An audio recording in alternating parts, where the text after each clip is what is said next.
안녕하세요. 싹풀 이승인 세무사입니다. 오늘도 지난 시간에 이어서 상속세 시리즈 5번부터 시작하도록 하겠습니다. 국세청에서 발간한 상속증여에 대한 자주 묻는 질문 10가지인데요. 제가 실무 경험을 바탕으로 이해하기 쉽게 자세히 설명을 해드리도록 하겠습니다. 먼저 영상 보시기 전에 구독 눌러주시면 대단히 감사하겠습니다. 구독, 좋아요를 눌러주시면 제가 양질의 콘텐츠를 더 많이, 더 신속하게 제작하여 제공해 드릴 수 있는 큰 힘이 되고 있습니다. 영상 보시기 전에 구독, 좋아요 한 번씩 부탁드리겠습니다. 네, 상속세 자주 묻는 질문 5번째입니다. 어머니가 주택을 상속받아 계속 거주할 예정인데 이 경우에도 상속세가 나오나요? 이런 질문입니다. 질문하신 분의 사연은 돌아가신 아버지 주택을 어머니가 물려받았는데 어머니께서 그 집에 계속 사시겠다고 합니다. 물려받은 현금도 없고 살아야 되니까 그 집을 팔 수도 없습니다.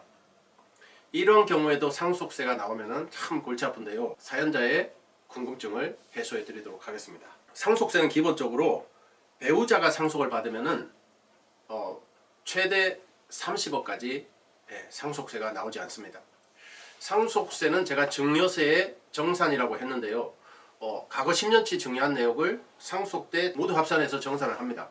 그렇지만 증여세와 상속세는 세금 계산하는 방법이 살짝 다릅니다. 증여세는 기본적으로 자녀는 5천만 원, 미성년자 자녀는 2천만 원, 배우자는 6억 이렇게 공제하고 상속세 증여세율을 곱합니다.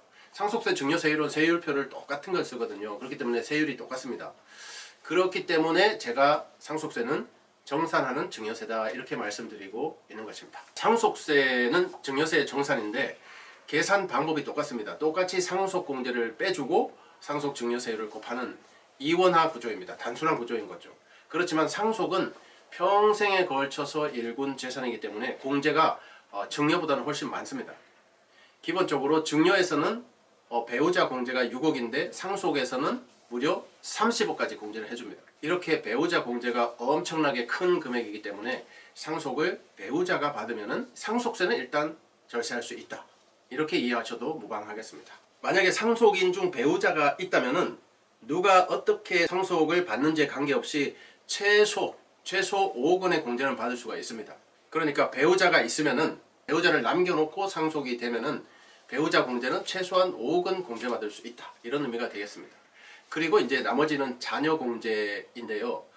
상속에서는 증여세와 달리 본인 공제가 있어요. 돌아가신 분 피상속인 본인 공제가 2억이 있습니다.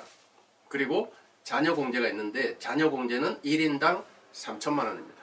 그렇기 때문에 10명이면은 3천 곱하기 10 해서 1명이면은 3천을 공제받고 5명이면은 1억 5천, 10명이면은 3억 이런 계산 방법입니다. 그렇기 때문에 상속에서 자녀 공제는 선택권이 주어집니다. 기본적으로 본인 공제 2억하고 자녀 공제는 자녀들이 선택을 해서 3억을 선택할 수 있습니다. 3억을 선택하면은 본인 공제, 피상속인 본인 공제 2억과 자녀들이 선택하는 자녀 공제 3억. 그래서 배우자 공제 최소 5억 빼고도 본인 공제 2억, 자녀 선택 공제 3억 해서 추가로 5억을 공제받을 수 있습니다. 그렇게 해서 도합 배우자 5억, 자녀 공제 3억, 본인 공제 2억 해서 기본적으로 배우자가 있으면은 최소한 10억은 공제받을 수 있다. 이런 계산이 나오는 것입니다. 기본적으로 10억을 공제받을 수 있는데 배우자 공제는 제가 한도가 30억이라고 했잖아요. 그렇기 때문에 배우자가 자기가 받는 재산을 한도로 해서 최대 30억까지 공제를 받을 수 있습니다. 그렇기 때문에 이 경우에는 이제 어머니께서 주택에서 계속 거주하실 거기 때문에 어머니께서 주택을 상속을 받으면은 이 주택이 30억이 넘지 않는 한에서는 배우자 공제로 공제가 되기 때문에 상속재산, 상속받은 주택이 30억일지라도 30억 이하이면은 상속세는 나오지 않는다. 이렇게 말씀드릴 수 있겠습니다. 예를 들어서 상속주택 가격이 어머니가 거주하시게 되는 상속주택 가격이 10억 미만이라면은 기본적으로 10억까지는 공제되니까 상속세가 나오지 않습니다.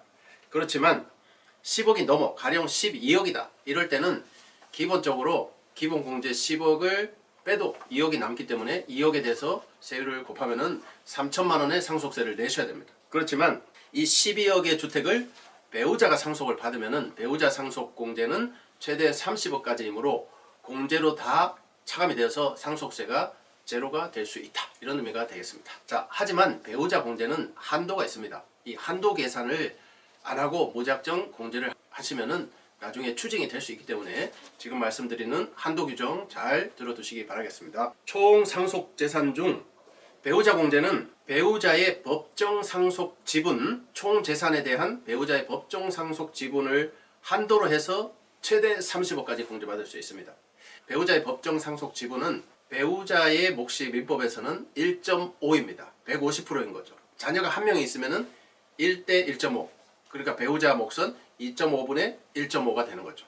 만약에 자녀가 2명이다. 그러면은 1대 1대 배우자 1.5. 그래서 3.5분의 배우자 몫 1.5. 이런 비율로 한도를 계산하시면 되겠습니다. 총 재산에서 배우자 몫의 비율을 곱하시면은 상속 공제 중에서 배우자 공제 한도를 계산하실 수 있겠습니다. 자녀가 한 명일 때는 1대 1.5입니다. 1대 1.5. 그러니까 배우자 몫은 2.5분의 1.5인 거죠. 2.5분의 1.5는 5분의 3입니다.